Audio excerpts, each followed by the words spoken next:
Welcome to Voices of the Community, which explores critical issues facing Northern California communities. We introduce you to the voices of community thought leaders and change makers who are working on solutions that face our fellow individual community members, neighborhoods, cities, and our region. This is George Koster, your host. This episode is part of our series exploring COVID-19's impact on nonprofits and small businesses in the San Francisco Bay Area. Back in April of 2020, when we decided to create this ongoing series on COVID-19's impact, first on nonprofits and then on small businesses in the San Francisco Bay Area, we, like you, had no idea how long the pandemic would go on and what the health and economic impact would be on our community. As we enter our second year of the global COVID-19 pandemic, with record numbers of both cases and deaths, our schools, businesses, and governments are still struggling to deal with the health, economic, mental, and societal impacts of the latest Omicron variant. This all adds to the ongoing uncertainty of our ever-changing indoor and outdoor, vaccinated and unvaccinated protocols, and the politics of the pandemic that will drive how we all come back together as a unified or fractured community. We will continue to shine a spotlight on the nonprofits and small businesses that make up the fabric of our community, along with the founders and staff who are struggling to deal with the impact of the COVID-19 pandemic on their operations, services, and sustainability until we can all get to the other side of the pandemic. Along the way, we will also share with you all the amazing solutions that our nonprofits, small businesses, foundations, and government leaders are working on to help us all get to the other side of the pandemic and come together to rebuild our communities with more economic, social, and environmental equality. And now the federal agency is actually forgiving people on the loans. It has been a really problematic program in the past under different administrations. I'll just put it that way, where there's been this promise of real forgiveness, and then very few student borrowers have actually gotten their loans forgiven. Greetings, everyone. I'm Eric Estrada, the associate producer of Voices of the Community. George is continuing to recover from ear surgery, so I'm your host again for today's episode on the status of our nonprofits.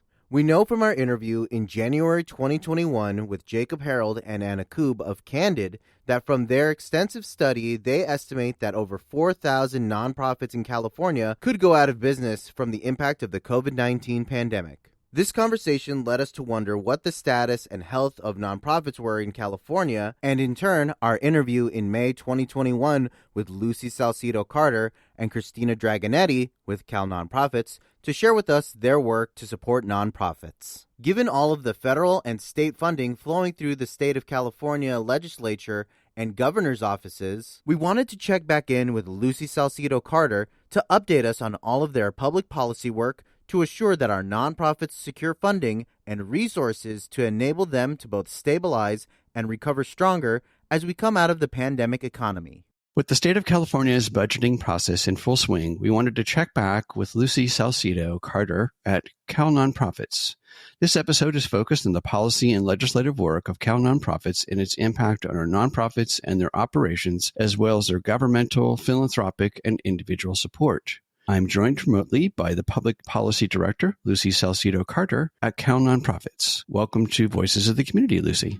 Thanks, George. Good to be here. It's great to see you again, and I really wanted to reach back out to you because I'm on your newsletter, and for folks who are listening to this, please check into episode 61 where Lucy was also featured, and we did a really great background piece on CalNonprofits last year. But I was reading all the things that you are working on in both federal, state policy and how that flows through nonprofits. So I think for the audience who are just tuning in, please just provide a quick overview of CalNonprofits and its policy work, and then we can dive into more of that. Sure, I'd be happy to. Well, there is a lot going on, that is for sure. So first of all, I just want to let folks know that we are a policy alliance of more than 10,000 members. So we're like a chamber of commerce for California's nonprofits. You could think about us that way. We like to advocate for policies that protect and enhance the ability of nonprofits to serve our communities. And we focus on issues that affect the sector as a whole. So we don't get into subsector issues. We don't take a stand on environmental issues or arts issues per se, or health, human services. We really look at the issues that affect the sector as a whole. And sometimes they aren't maybe the sexiest issues in the world. I've learned a lot about tax policy and policy areas that I hadn't before, but they do have a big impact on the sector. So it's important for us to be engaged in them. CalNonprofits is a key advocate, and we've been a key advocate through the pandemic, and will continue to be. And we play a unique role in that other nonprofits are much more focused on whatever policy issues are relevant to their specific missions. But our mission is focused on the sector. We're in a unique position to represent the sector at the state level, at the federal level. We don't do local advocacy, but we do support others doing local advocacy and encourage nonprofits to be engaged at the city and county level as well, especially with a lot of federal funding coming down to local governments. It's really important now. And I can talk a little bit more about that in a minute. I wanted to let people know that we have a policy framework that we use as the basis for our policy work and deciding which efforts we'll support and take the initiative on, and which ones we'll leave to others to lead on. So we want to strengthen nonprofit access to public funding. We know that nonprofit funding, about 30% of it comes from government contracting. So our partnership with government is really important. We want to strengthen that partnership whenever we can. We also support increased civic engagement. We support nonprofits being independent, but also held accountable. We like to support policies that strengthen the nonprofit workforce. And we generally support policies that represent the broad values of the sector. So that's just to ground people in what the foundation of our policy work is. We publish e-alerts on a range of policy topics, and I'll talk later about how you can get on our mailing list. We'd love to have you on our mailing list. We do a lot of webinars on what I'll call compliance topics, legal do's and don'ts, but we also do webinars on a range of policy topics. We partner with organizations like Public Council. We also have a partnership with the Northern California Grantmakers, Southern California Grantmakers, and Philanthropy California, and the League of California Community Foundations. And we do 3 or 4 public forum webinars on policy issues with them. So that gives you a picture. Just to give you an example of one of the webinars that we've done recently and that tackled a very salient issue. I think it was in February. We partnered with Student Borrower Protection Center, the U.S. Department of Education, and a new student borrower ombudsperson at the state level, and I'll say a little bit more about that, to do a webinar on the Public Service Loan Forgiveness Program and the waiver that is in place right now. We had over 3,000 registrants for that webinar, and we had 1,500 people actually attend the webinar live. So that's an example of how CalNonprofits tries to be responsive to the needs of the sector. When there are policy issues that come up, we will make sure that we cover them. So I think that gives you, one more thing I wanted to say is that we are very well connected in Sacramento. And so government leaders come to us when there are policy issues that they know will have an impact on the sector so that we can advocate on behalf of the sector. And we also reach out to them to work with them on a range of policy topics. So I think that's good for background. Yep, that's a very nice background piece. So let's turn to all of the policy and legislation you've been working on, your teams have been working on really in 21, 22. And I think, and just you and I put together this great list, but the first ever joint hearing of the State Assembly and the Senate Select Committees on the nonprofit sector.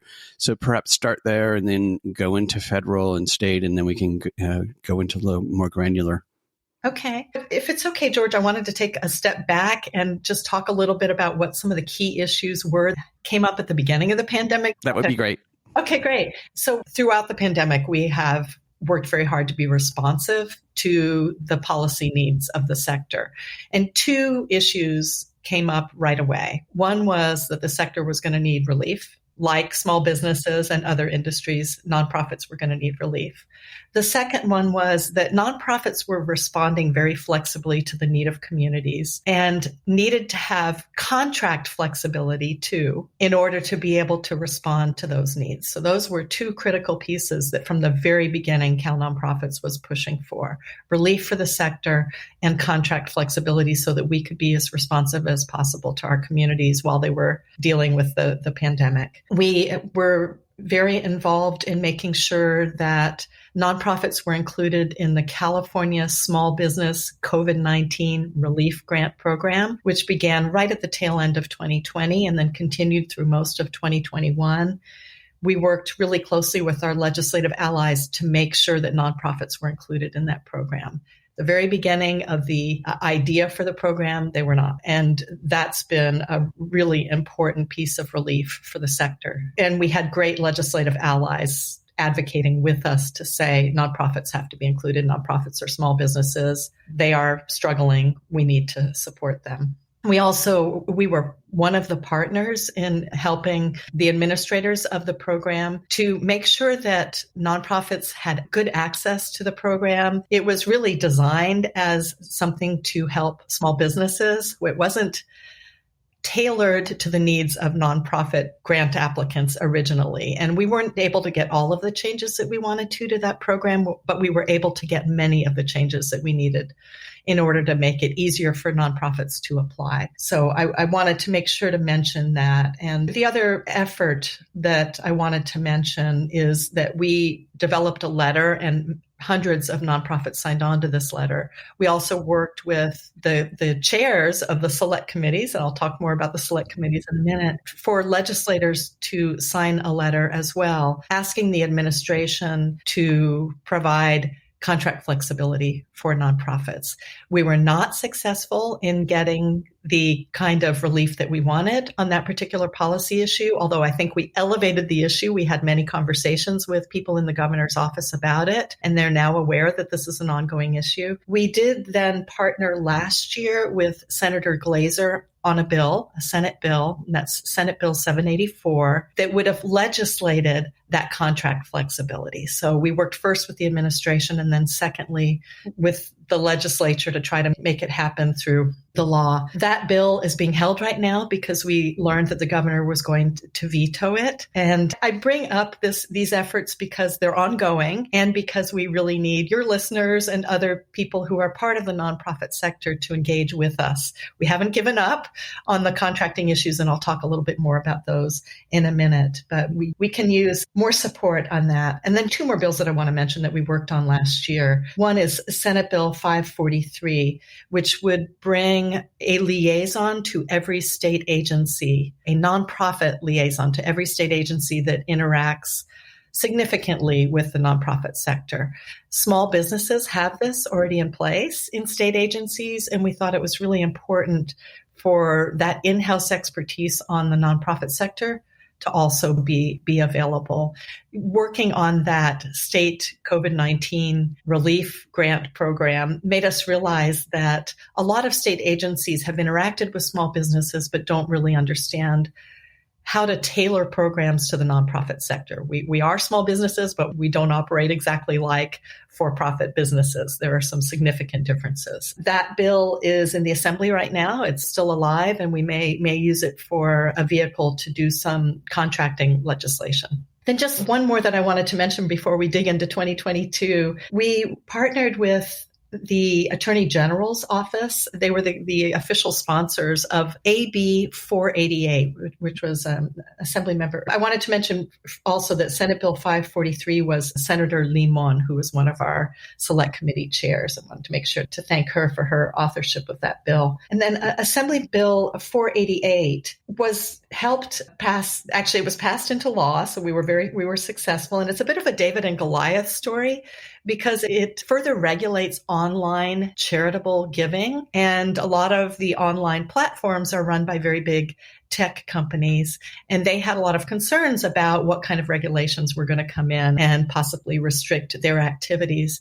But we really wanted regulations because we wanted to make sure that donors trust the process, that donors feel comfortable using online platforms to give money to charities. We want to make sure that can happen, that they have access to the information they need. So one of the things in the bill is disclosures around fees so that there are no hidden fees when people are giving money. They know how much money is going to the charity and they know how much is going to the platform. So that's included in the bill.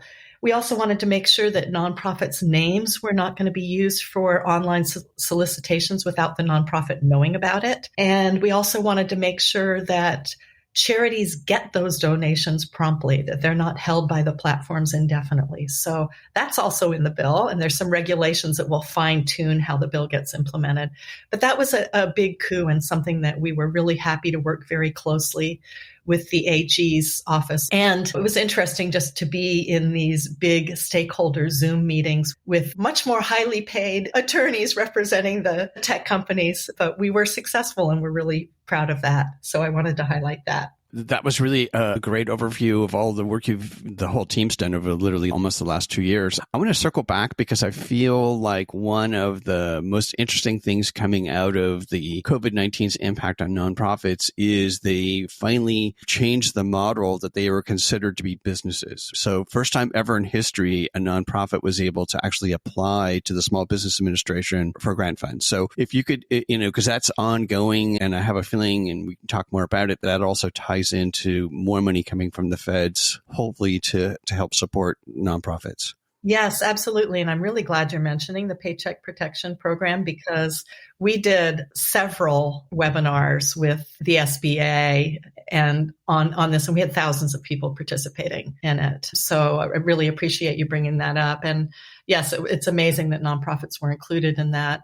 And they were also able to access the EIDL loan program if they wanted to, the Economic Injury and Disaster Loan Program. And there was a special interest rate for nonprofits to take out loans through that program. And I just heard the SBA just announced that they're extending the deadline to start paying back on that loan. And nonprofits don't access loans the way they access forgivable loans. What was so great about the PPP, the Paycheck Protection Program, was that it is a forgivable loan program. So it's like getting a grant. So that was really important. And we were really happy to get to partner with the SBA on sharing information about the PPP so that many California nonprofits could apply for it and get that relief. And many nonprofits I've talked to over our series in the last 2 years, and we're now working at episode 90, is so many of them were able to stay alive because of the nonprofit PPP loan/grant program, the forgivable loan program. So I think I'm really hoping, and with all of your work, helps change the federal and state model for helping fund, especially the small nonprofits, because there's thousands of small nonprofits that are out there and we're barely staying alive, especially the performing arts organizations, because 90% of them all shut down. Absolutely. And we have worked really closely with our arts organization allies around making sure that support for those organizations happened through the small business grant program. They had a special allocation of funds and rounds just for arts and cultural nonprofits. And there's some money left over from that. It was $50 million originally. There's about $20 million left over. And we've been working with our arts partners this year to make sure that money stays designated for arts and cultural institutions, that it doesn't get put back into the pool of general funding for grants. So, and I think we've been successful so far. One other federal thing that I wanted to mention that came up last year that isn't on our list, but I think is really important because nonprofits can still get relief through this program, even though it ended third quarter of last year. That is the employee retention tax credit. So and I don't know a lot of the details about it, but I just want to mention it because if nonprofits have not accessed it and they think they might be eligible, it's really worth reaching out to find out more about that. Unfortunately, that program did end third quarter of last year, but there are efforts at the federal level to try to reinstitute it because it really was a significant form of relief for nonprofits who are eligible. So just wanted to mention that, the ERTC, Employment Retention Tax Credit. So look into that if you think you might be eligible. That's great. All right. So let's turn to 2022 and what you and your team are working on now, because as I mentioned at the top, when we started, the state of California is deep into budget negotiations, et cetera. Sure, I'd be happy to. And you mentioned earlier our first ever joint hearing of the State Assembly and Senate Select Committees on the nonprofit sector. In the past, until last year, we had a select committee only on the Assembly side. And when then Assembly member Limon became a senator, she advocated for there to be a Senate select committee as well. So we are now fortunate to have a select committee on the Senate side chaired by Senator Limon, and a select committee on the Assembly side now chaired by Assembly member Luz Rivas. So they had their first ever joint hearing on February 17th. And CalNonprofits worked really closely with the chair's staff to select 8 panelists from around the state and representing a range of sectors within the nonprofit community to talk about what the pandemic has been like for their organizations and their communities, and also to propose remedies and policy solutions for ensuring that nonprofits can thrive during emergencies and make sure that their communities are doing okay. And one of the panelists was our CEO, Jan Masaoka. I wanted to make sure to mention that. And just to give the audience some ideas of what some of the key takeaways were from that hearing, I think it's important. So we know this as nonprofit leaders ourselves, but nonprofits continued to step up during the pandemic, as we always do during emergencies and all the time, to serve our communities and to respond to the changing needs. And one of the panelists pointed out, I thought this was really a great point, that some of the communities that nonprofits serve are always in crisis. And the pandemic just exacerbated that. So that was an important point that got raised. And then just some of the challenges. Certain parts of the sector are experiencing workforce shortages. So that was raised. And the need for nonprofits to be able to hire and retain quality staff so that they can continue to provide the services that Californians need. And one way to do that would be for contracts. This issue comes up again and will continue to come up as we talk, that contracts, government contracts, have enough money in them allocated to wages so that nonprofits can compete on the job market, frankly, so that we can, offer wages and benefits that are somewhat comparable to what are available in other industries. So that came up as an issue as well. And then other contracting issues also came up. The need for full reimbursement for administrative or indirect costs and like infrastructural costs, technology, accounting, all of the kind of back end things that nonprofits do to make those front end programs work. We need to be fully reimbursed for those costs. Another one was a lot of times with starting new programs in particular, when nonprofits get a contract to start a new program, they don't get paid on the contract for months. So they're having to subsidize the first few months of a program. One of the proposed remedies was some kind of advance or pre-start funding so that nonprofits aren't put in the position of subsidizing government-funded programs. That really doesn't make sense. And then the third one was just to ensure that delayed payments don't happen, that when nonprofits are submitting undisputed invoices, that there's prompt payments so that we're not having to foot the bill again while government gets around to paying us. So those were some of the issues that got raised. And they are issues that a coalition of nonprofits is now working on to address. So I'll say a little bit more about that. But let's jump into federal funding for a minute. Shall we do that? Did you have any questions? Sure. About? Okay. All right. So I'll move on from the hearing. I hope it's the first of many joint hearings. I'm sure it will be that we'll have to elevate the issues of nonprofits in Sacramento. We had other members of the committees participate, and as follow-up to the hearing, our legislative advocate in Sacramento, Jennifer Fearing, distributed a summary of the key points from the hearing to all of the legislators in the Capitol. So every senator and assembly member got a copy with a summary of all of the key points. So that brought great visibility to the sector.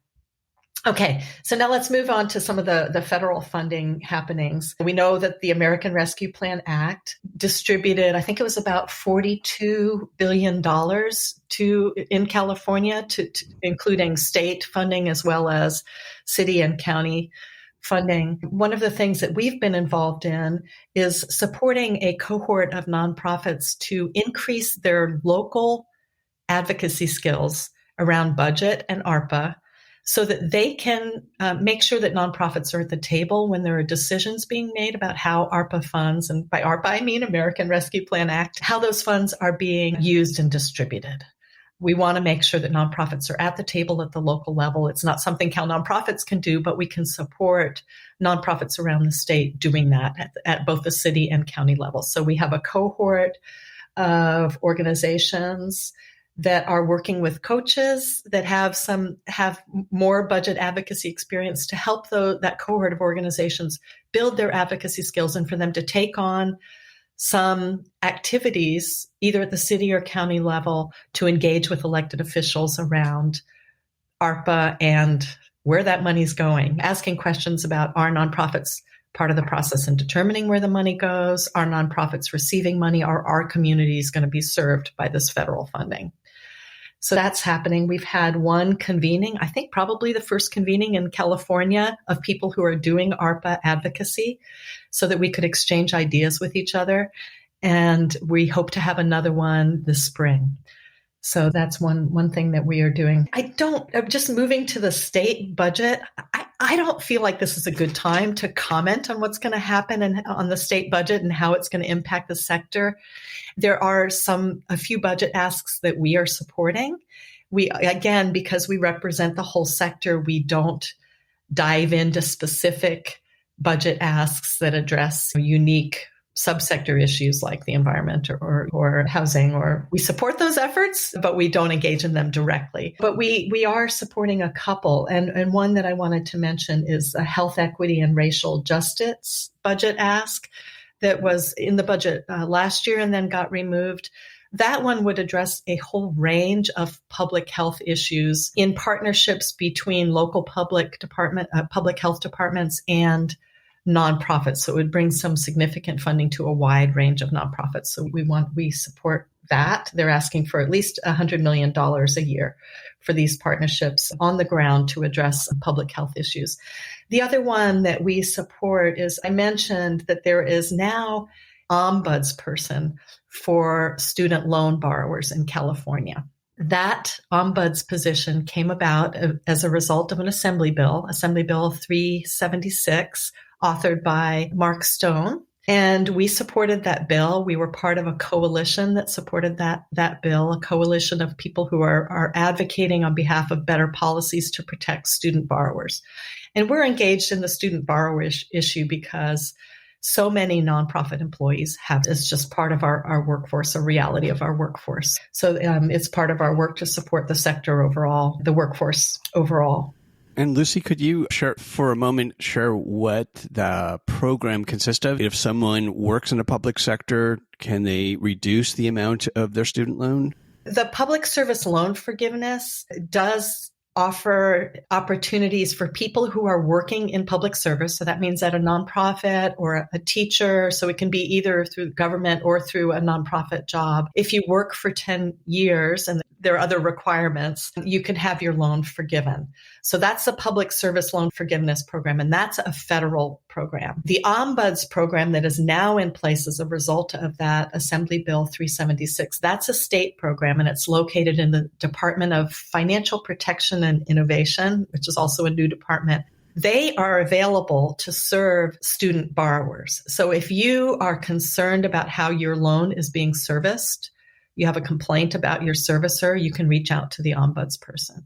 They are also going to be doing proactive outreach about the federal program, the Public Service Loan Forgiveness, in the coming year. And they have asked for money from the state budget to be able to do that outreach and also sub-grant money to nonprofits to do that out. We are supporting that. They're asking for $10 million. We actually think that they should ask for more. So we may be supporting a higher amount because we want to make sure that people who are eligible for the public service loan forgiveness access it. And now the federal agency is actually forgiving people on the loans. And it has been a really problematic program in the past under different administrations. I'll just put it that way, where there's been this promise of real forgiveness and then very few student borrowers have actually gotten their loans forgiven. So now people are actually getting their loans forgiven. And with the waiver, there are some particular exceptions that are happening so that some people who didn't qualify for forgiveness in the past are going to be able to have their loans forgiven. So it's really important to look into that, check out the website for the ombudsperson and access information about public service loan forgiveness to find out if, even if you didn't qualify in the past, you may qualify now under the waiver. So that's another thing that we are engaged in. I also was going to talk a little bit about the federal ACE Act. I know I'm going back and forth between federal and state, but I wanted to make sure to talk about the ACE Act. This is a federal bill. It first was introduced on the Senate side, and there's now a companion bill on the House side. So to set this up, ACE, another acronym, could you explain what ACE stands for, and then you can dive into detail? Yes, ACE stands for Accelerating Charitable Efforts. And the main goal of it is to address some problems in current policies with regard to donor-advised funds and payout by private foundations. And I'll dig in a little bit deeper just so you understand the problem a little bit more. Right now, when donors donate money and put it into a donor-advised fund, there are no rules about how long that money sits in that fund. And yet, donors get an immediate deduction for the donations they have made. So there's a loss in tax revenue up front. And the way tax deductions are supposed to work when you make a donation to a charity is that there's a corresponding benefit to society, right? The taxpayer gets a break. There's a loss in tax revenue, but there's a corresponding benefit because society benefits through the donation of that money to nonprofits who then serve our communities. So that's the way it should work, and that's the way tax policies were designed to work.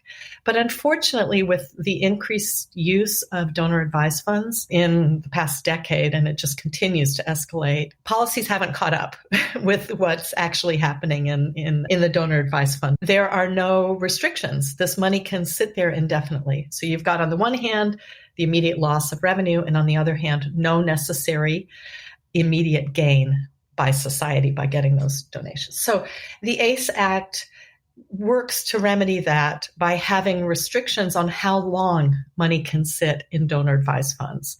And there are exceptions to those restrictions. Donor-advised funds under $1 million can hold on to their money because we really do want to encourage people to build up their assets to a certain extent and then get that money out the door to charities and communities. So we wanted to make sure that smaller donor-advised funds can build up their assets first. But then also we recognize that there are different kinds of organizations sponsoring these donor-advised funds. On the one hand, there are the Fidelities and Schwabs of the world that are commercial investment companies that have a charity arm that oversees these donor-advised funds. They get fees for managing these funds. So they have a financial incentive to actually have the money stay in the funds. And then community foundations also use donor-advised funds as a vehicle. And community foundations are mission-driven, so they're quite different from commercial investment companies that sponsor these funds. And so that would be community foundations for folks who are listening would be like the San Francisco Foundation, the Silicon Valley Community Foundation, the East Bay Community Foundation. Exactly. Those are great local examples. So there's also a carve out for certain donor-advised funds that are sponsored by community foundations. But the end goal is to make sure that money doesn't sit indefinitely in donor-advised funds. And then the other piece of the ACE Act is making sure that private foundations who are required to do a 5% payout annually, all of that payout, or as much of that payout as possible, is money going to charities. Right now, private foundations can count as part of their 5% payout money going to donor-advised funds. And remember, I just said that money going to a donor-advised funds can sit there forever. So that's not a real payout if it isn't getting to the charity right away, but is sitting in a donor-advised fund. So the ACE Act would not allow money that goes from a private foundation to a donor advised fund to count as part of that 5% payout. And it also has some restrictions around family member travel expenses and things like that counting as payout, because that's going right back to wealthy people who are funding the foundation, which is great. But really, if the whole point of the 5% payout is for the money to go to charities who are serving our communities. So that's the ACE Act, and we've been really proud to support it. And we don't know really what's going to happen with it in terms of moving forward, where there's so many items on the federal agenda right now, but we really feel, even though it's not perfect, it does get at that gap in current policies that keeps charities and communities from getting the money they need to help people who need it. So that's the ACE Act. And so, Lucy, I know there was ACE Act. It's wonderful to see that they're finally dealing with these two big issues, because they've been really big issues for a while, especially DAF's pretty much a black box for nonprofits to actually try to reach out to someone who has a DAF, donor advised fund, that the folks managing it don't make it easy for anyone in the development department of a nonprofit to actually find out who the person is, how to approach them on a program, et cetera. So is there a mirror, if you will, or a state ACE Act in motion? Because I know Kat Taylor, for example, was really a couple years back working on trying to provide much more transparency on donor advised funds to force that money out of those funds and into the community. Thank you. That's a perfect segue, George, to talking about some of our statewide efforts. With regard to donor advised fund reforms at the state level, we are in a bit of a wait and see mode right now, because we want to see what happens at the federal level. We've been really closely monitoring what's happening with the ACE Act, and we know that will have an impact on what happens at the state level. But we are firmly committed to state reforms as well that address this transparency issue that you're mentioning, and that also address the concerns about inactive funds, so money sitting in DAFs and not being moved to charities. We don't have a bill right now. We're still in conversation with Assemblymember Wicks about timing, and we want to make sure that our timing is good on this. So for right now, we're in hold mode on that, but we haven't given up on it by any means. So I just wanted to make sure that listeners are clear about that. Oh, there was one more federal bill that I wanted to mention before we move into state stuff. The Nonprofit Sector Strength and Partnership Act. Exactly. Now, this one hasn't been introduced, so your listeners are getting a preview of something that hasn't even become official yet. But there are hundreds of nonprofits at the national level who are organizing it, and independent sector is one of the who are supporting it. And independent sector is one of the lead organizations supporting the act. But they and the National Council of Nonprofits are both national organizations that represent our sector and our member organizations. So have associations like CalNonprofits as part of their membership. And what this act will do, and it's still being fine-tuned before introduction, and I'm sure will be fine-tuned even further after it's introduced, but it would provide a White House office on the nonprofit sector partnership. So there would be a place in the White House that was really focused on partnerships with the nonprofit sector. There would be a federal advisory board made up of nonprofit that would advise policies and how they impact the nonprofit sector. It would require quarterly economic data on the nonprofit sector. That data already exists for other industries, but not for our sector. It would be great to have that data to use for advocacy. It would also include other kinds of more technical things like reduction in paperwork for nonprofits who want to fundraise in multiple states. So we're in wait and see mode on that. CalNonprofits is going to support it, but I can share updates on that with you once we know. And the timing on that, you think, is sometime in this next quarter, like the third quarter of 2022? Yes, we have heard that it may be introduced as early as April. That's great. I wanted to turn to you've been at this for a while, and from your perspective, and I think for the audience members, that's why I really wanted to bring you back, and CalNonprofits working on the statewide basis. What do you feel are some of the biggest impacts that CalNonprofits policy and legislative work have had on our nonprofit sector, and then obviously in turn our communities? Okay, I'll give you a couple of examples, and I think the larger point is that we are just ideally positioned to initiate and respond to policies that impact our sector as a whole, and to do that work at the state and then to a lesser degree at the federal level with our national partners. One example that I'd like to give is that we are organizing a statewide contracting coalition to address some of the contract issues that I mentioned before. And this is a growing group of nonprofits. And we are working on a sign-on letter that will go to the administration, the governor's office, listing some of the challenges we face as nonprofits, and then suggesting remedies for those challenges, some policy improvements to address them. So that's an example of a role that we play, a critical role that we play to bring nonprofits together from a range of subsectors to work together on something that affects the sector as a whole. So that's one way in which we have a really critical impact. And we're supporting, just want to mention a bill that we're supporting. We're not the sponsors on it, but Senate Bill 1069 it wants to address the indirect cost reimbursement issue that I raised before. So that's an Umberg bill. So watch for that one if you're interested. So that's one thing. I mean, during the pandemic, thousands of nonprofits got grants through the California Small Business COVID-19 Relief Grant program. So that totaled millions and millions of dollars. So we just really can't underestimate the importance of these kinds of public relief programs.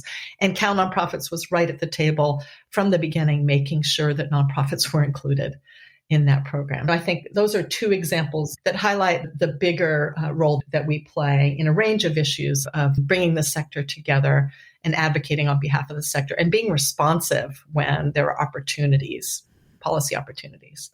So I'm trying to think of the only other thing I wanted to mention really quickly, and I don't know if we're running out of time, but because of the fact that CalNonprofits is known and that our leader, CEO Jen Masaoka, is known nationally as well as at the state level, we have opportunities come to us. We recently filed an amicus brief on a U.S. Supreme Court case because some national legal scholars asked for us to do it and knew that it was something that we would be able to work with them on and be able to take leadership at the national level on that. And I won't go into the details about that, but the case was Americans for Prosperity Foundation versus Attorney General Bonta.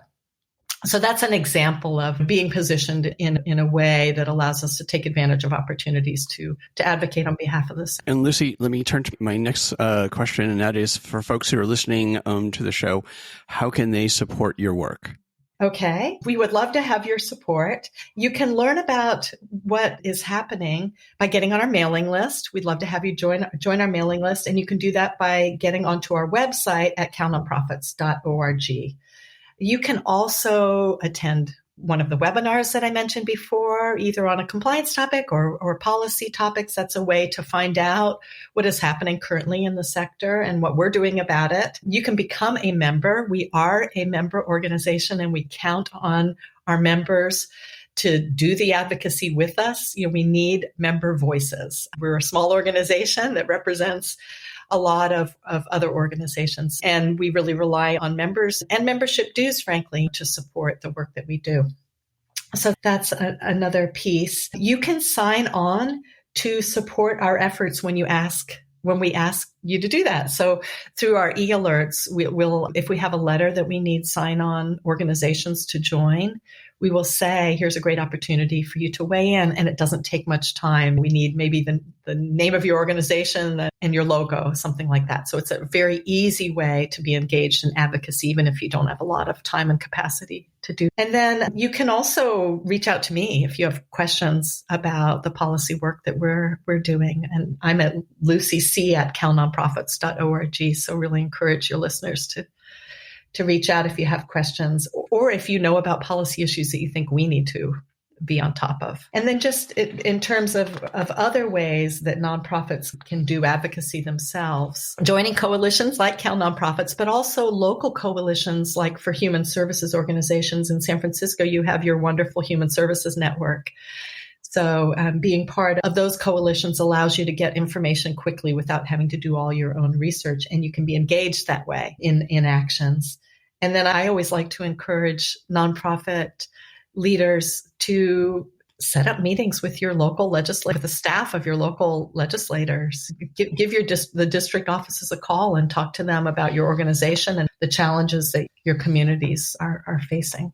Thank you. Those are all. The next question is going to be a hard one only because you've been there doing this for a while. But could you share with the audience perhaps one of your favorite stories of something coming from an idea or policy that the whole CalNonprofits team worked through, and then on the other side, it became legislation and its impact? Well, I've really already talked about it in a way. I think Assembly Bill 488 and that David and Goliath story that I told you, it was personally very satisfying to be able to get great regulations in place that are going to help our donors and help us as charities so that we can help our communities. So that was really satisfying. And to have the opportunity to be at the table with some very large, very big players, let's say, and come up with something that worked for everybody and in particular supported our sector. And of course, it's always a pleasure to work with our Attorney General partners, the great staff there. So I would say that is a real highlight and will have a significant impact on everybody who uses online charitable platforms, which is most of us. So that's very satisfying. And then also the ongoing work around the contracting. There's building momentum in that area. So that is really satisfying. It's been an issue that precedes the pandemic and yet has gained momentum as a result of the pandemic. And so I think I'm hopeful that we're going to be able to make some real changes in that area soon. Yeah, that one sounds like another kind of paradigm shift where nonprofits who barely can keep it all going don't have to front load by using their own resources before the typical 45, 90 days of getting paid from a contract from a government. Absolutely. We've got to do something about that. It just really, and the part of the problem is that nonprofits really want to provide these services, but they're turning down contracts because they can't provide the upfront money to fund them. And that's bad for the government because the government counts on nonprofits to provide these services. And it's bad for our communities because we know our communities need them. Exactly. All right, I'm going to turn to my final question, which is, what do you feel are some of the positive things that come out of the pandemic and this crisis to support your policy and legislative work with both the California Legislature and nonprofits? One thing is the greater awareness of the critical role that nonprofits play as service providers, employers, and economic drivers. We employ more than 1.2 million Californians.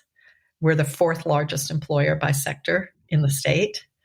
We provide and generate 15% of the state gross product. And I think people are realizing that more and more as a result of the pandemic. I was recently looking at an article that said that nonprofit community health clinics provided vaccinations to at least 6 million low-income residents. So that's just an example. We provide 32% of Medi-Cal services. And we've got that data, but I think that part of what the pandemic has done has just brought more visibility to the sector overall.